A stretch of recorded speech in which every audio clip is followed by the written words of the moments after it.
maa ngi tudd Seynabou Alibé Diémé je suis étudiante Mame Diarra 3e année sage-femme d'État. D'accord te lan moo waraloon seen taxawaay fii nii. ñun de dañoo am nakar parce que dañoo toog ba semaine passée ñu nañu seen cours yi day arrêté parce que état bi fayul te comprendre nañ école yi parce que mënal nañ dañoo muñal déjà ñun fi ñu nekk nii mësuñu ñoo génnee ndax loolu. mais 2 ans et demi dafa bëri te instant yi nee nañ ils sont endettés jusqu'au cou amatuñu dara wax dëgg fa yàlla professeurs yi dañuy daw ñun ta loolu dañ koo seetlu si kii bi te loolu nag bu fekkee day continuer doo am enseignement de qualité ñoom ils préfèrent ñu génnee ñu parce que sinon ils vont droit vers la faillite dañuy fermer te école privée xam ngeen yëpp il faut fay boo fayul du dox melu comme public bi nga xam ne même boo leen kiiwul day continuer di dem. public bi sax professeur yi di jàngale danga leen di fay ku mbaxatuma la ak privé nag léegi nag ñun nag dañoo sonn dañoo taay parce que ñun mënuñoo comprendre chaque fois ce sont les étudiants qui sont pris en otage toujours à chaque fois bu amee problème ñun ñooy subir duñu génnee toog ba affaire dernier moment ne ñu ñëw leen bu ko defee da ngay dem examen di échouer parce que dañuy sacrifier nu ñu bëggoon daal monsieur le ministre loo mën rek ngir yàlla war a suuri rek même bu fekkee da nga leen di avance leen fay leen ndax ñun ñu mën a delluwaat jàng ñun suñu avenir la ñu am suñu parents yi dañoo sonn dañoo fay ba sonn suñu parents yi amatuñu dara ñun lu ñu bëggoon mooy 3e année bi ñu pare ko ndax ñun ñu mën a fonk seeni rongoñ ndax suñu parents yi dañoo sonn maa ngi jégalu. maa ngi tudd Samba Bessane étudiant en 3e année institut Mame Diarra de Dakar. voilà gis nañ seen collègue bi lu mu wax carrément nakar la am actrice donc man li ma bëggoon xam mooy kañ lañ leen génnee. ñun xam nga lii bi lancé woon nañ ko bu yàgg nag depuis semaine bële nekkul semaine passée mais beneen semaine bi mais semaine bi passée lañ ñu informé la lii bi génn nu mu tudd sax décret bi génn ñu ne seen cours yi dañ koy arrêté le 23 c'est-à-dire lundi bi. du ngeen defati cours ba jusqu'à nouvel ordre mais waxuñ kañ la ñu war a reprendre quoi. d'accord léegi tey jii nii lan moo nekkoon li nga xamante ne mooy seen xeex majeur parce que seen naataango bi nee na carrément jàng rek ngeen bëgg. waaw fii xam nga ñun la plupart dañoo quitté yeneen région ñëw fii nii di jàng xam nga loolu dafa métti te dafa am ñoo xam ne ni ñoom ñoo lay dimbale say parents ñii ñoo xam ne seen mag la am na ñoo xam ne dañoo logé fii nii te pendant 4 ans dafa am si étudiants yi nag ma wax la benn affaire loo leen si xamul. on est différent parce que ni dafa am ñoo xam ne ñun comme ñun suñ exemple dañoo jàng plus de mënu ma wax plus de 4 ans wala lii nii xam nga loolu dafa métti kon nag léegi lu ñu soxla woon mooy ñu jàng yaa ngi dégg eggali lu des parce que mënoo dem ba dernière ligne droite desul lu du 3 mois wala 4 mois ñu nar a dàq la ne la lan état dafa yoreel privé yi xaalis xam nga loolu du yoon te privé yi tamit aussi d'une part am nañ dëgg si kaw état bi parce que ni nangul nañ état bi. xoolal étudiants yi kañ lañ dara jàng depuis lan 2018 ba léegi fayuñ loolu dette boo xam ne nii environ ay 16 milliards xam nga ne loolu c'est pas normal te privé yi dañuy fay ay professeurs te professeurs yi cours yi ñuy dispensé par heure lañ leen di fay te loolu dafa seer te xam nga ne privé boo xam ne ni yow da nga nar a dépendre si sa fonds kese c'est-à-dire étatique yu fay jàngee lu ñu lay fay loolu mënoo ko fay professeurs yi loolu ça ne peut pas être kon nag lu ñuy ñaan état bi mooy. ngir yàlla ak yeneen bi ñu xoolee kon seen doom yu njur parce que ñoom seen doom yi dañ leen di fay lii ni ay du normal comprendre nga ñu jàng si dans des bonnes conditions te ñun nag léegi ñun dañu jàppee comme ay baadoo la c'est-à-dire état bi léegi la léegi ñun lu ñu leen di ñaan mooy ngir yàlla sonn nañ taay nañ te toll nañ foo xam ne nii dañoo war a pare formation uti liggéey wala am lu ñu def te aussi tamit maa ngi wax beneen affaire xoolal ñun fii nii la plupart des étudiants dañoo war a am bourse yaa ngi dégg mais ba léegi am na ñoo xam ne aide lañ leen di jox am na ñoo xam ne ni duñ jot dara depuis première année ba léegi jotuñ dara xam nga ne loolu dafa ñaaw te ñoo xam ne ni dañuy wax benn affaire ne lan jàng leen pour ngeen am une bonne moyenne nit ñi di rayante ñi di am ay moyenne 18 ay moyenne 17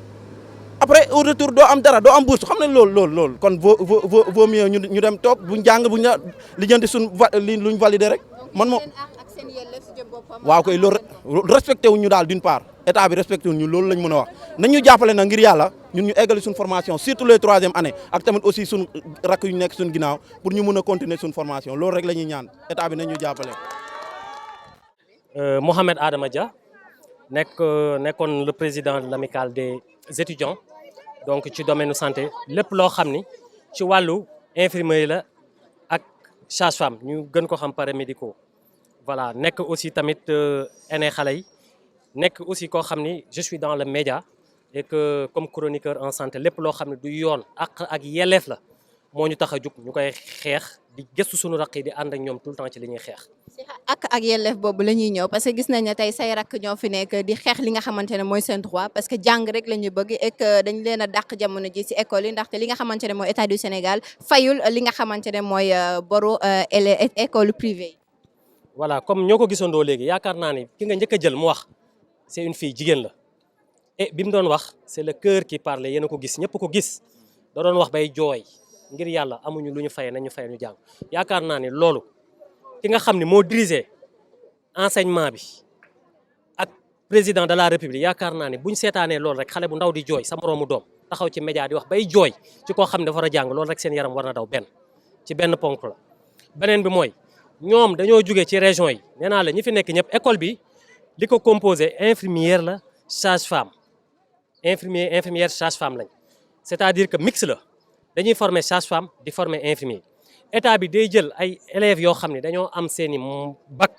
moo xam bac S1 la moo xam bac S2 la moo xam L1 L2 ñu jël orienté ñu ni kii Tamba la jóge kii Kédougou kii Fongomali kii Sabadola fu ne ci région yi tàngaay bi Touba Diourbel orienté leen bàyyi papa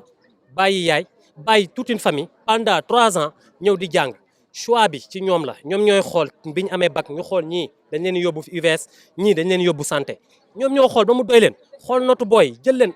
sànni leen ci école privée santé yi dem ci école santé yi toog signé ak pacte ak lan directeur bi wala directrice bi ni kat dañ leen di jox nombre d'étudiants yoo xam ne ci santé pour lan santé la ñuy def sage-femme lañ wala infirmier ñu signé pacte ak école bi d'accord ak ñoom xaalis boobu noonu ñu xam ne ñoom lañ saytu pour war kaa jox école bi élève bi jàng pendant 3 ans fayu ñu formation élève bi mais tamit benn côté du ñu condamné école privée bi parce que école privée bi dafay fay ay employés am day fay ñi fay liggéey professeurs yi ñoom c'est des chasseurs de primes ni ma ko doon wax bi ma doon jàngee dama naan leen yéen ñëpp les professeurs chasseurs de primes ngeen xaalis moo leen intéressé suñ demee ba problème am bu école bi fayul ñoom seen yeg nekk ci dañuy dem toog mais tamit am na ñu banque seen loxo am na ñoo xam ne passion la dañuy yërëm xale yi parce que dañ koy xool seen bopp ñëw di def ay cours di sacrifier fay ñu leen mais y a des profs yoo xam ne xaalis moo leen intéressé tey boo demee dans les écoles privées am na fi professeur médecin yi leen di jàngal c'est des étrangers ay ñag lañ man loolu laa doon xuloo ak ñoom bu ñëwul école bi bu leen fayul heure duñ ñëw jàngale. d'accord mais tey yéen ñi en tant que mentor. en tant que yéen nga xam yéen ay seeni aînés est-ce que am ngeen benn stratégie le temps que tey jii ne gouvernement di jël ay décisions. tey aînés yëpp bëggoon nañ ñëw mais ku nekk xam na ni réunir ñi nekk ci corps santé bi c'est des jeunes ak Covid bi dañuy nekk hôpitaux dañuy liggéey et cetera amuñu jot mais bii mooy premier point de presse bi nga xam dañ ko def nii avec la diplomatie avec l'élégance pour lan bañ coow parce que santé c'est la noblesse bëgguñu tey ñi koy seetaan Sénégal nii xoolal ñiy sol blouse blanche yi tey xale yi ñooy kaas ñii waruñu dem hôpital wala jàngi di kaas mais dañ ko def pour une première fois d'ici 1 mois su fekkee ñoom waxuñu bu boobaa ñun dinañ génn yàq comme ni ko gars yi di defee comme loolu la ñuy bañ dinañ génn yàq dinañ génn kaas dinañ def grève de la faim comme que nguuru état wu Macky Sall ñoom boo kaasul ñaxtu woo yàqoo duñ la respecté moo tax nag cette fois-ci ñu ni deuxième fois bi incha allah dinañ ci ànd ak ñi ci war a àndal dox dem seeti le gouverneur dem seeti ñi nga xam ne autorités yi nga xam ne ñoo fi nekkal nguur gi dem wax leen ko su boobaa bu fekkee ñoom arrêté nañ réagir ñu xale yi dinañ génn sol seen blouse blanche dinañ marche bañu ñu jël suñu bañu ñu waa dik ñëw bañu ñu yóbbu leen kaso parce que dañoo bàyyi seen papa bàyyi seen yaay bàyyi njaboot imaginel dañuy jàng am na ci élèves yoo xam ne fii dañuy boole formation université di jàng di ñëw boole fii am na ci ñoo xam ni ñoom dañuy demaat sax di jàng pare santé pare demaat di xarimat di liggéey ay liggéey travaux domestiques wala ñu dem di jaay ay café wala ñu dem di jaay di def ay petit commerce pour mën di fay seeni chambre wala dara kon ñooñu noonu nga xam ne ëllëg ñoom ñoo war a doon ay maîtresse sage-femme dans les régions ni ma ko waxee woon ku nekk xam na ni actuellement dañoo am faille ci personnel de santé tabax nañ ay hôpitaux yu bees yi mais amul personnel soo demee hôpital Dalal Jàmm personnel bi doyul seen urgence bi 16h mu marché 16h urgence bi tëj boo waxee lañ la wax faille de personnel hôpitaux yu bees yi ñan lañ ci war a yóbbu xale yii nii ñoom ñooy génn bientôt ren nekk am seen certification sage-femme infirmier génn kon tey nañ leen gëstu li ñuy kaas ñu jox leen seen àq ak yelleef ministre yi nag mënuñoo nekk comme ñoom ni ñu koy xoolee ñii seen i doom a fi nekk seen i sët mënuñu jël seen doom yi yóbbu leen à l'étranger ñu dem jàngi foofu école de la médecine wala dara buñ demee foofu ñu dàq leen noonu lañ koy xoolee problème bi loolu la dañoo sës kaas nañ ba sonn wuñ kon ñoom li ñuy kaas nañu génn télé bi nag Sénégal 7 moom xam nañ ko gis nañ ni ñu bëri fi la ñuy plaidoyer ñu bëri fi la ñuy kaase parce que borom télé bi moom loolu la bañkat la kon nag ay bañkat ñoo fi toog dañoo bëgg ngir yàlla gis ngeen étudiants yi am na ñoo xam ne Saint-Louis lañ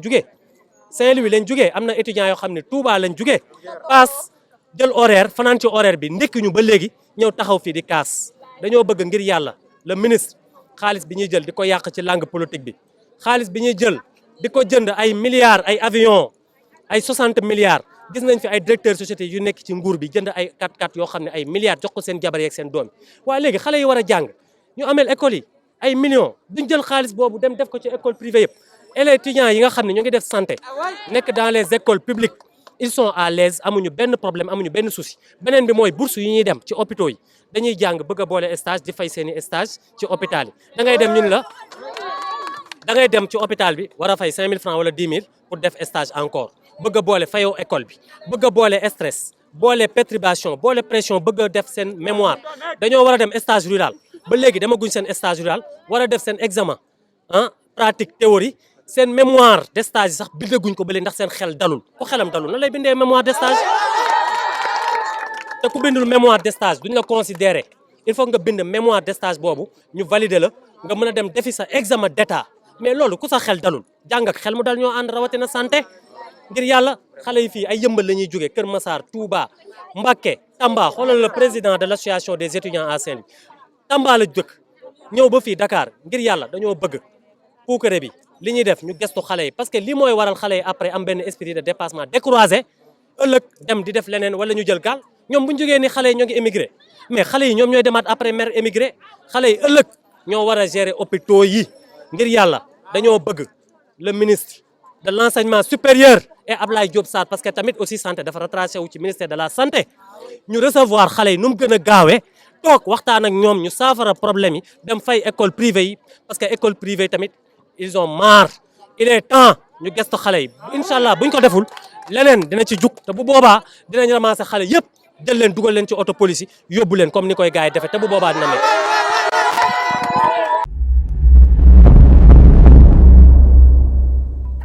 cheetetetet mais yow sawaay yow fu ñu la fekk yaa ngi ci kanamu ordinateur bi wala sa kanamu tablette ba sa téléphone portable lu xew mais damay lire ay information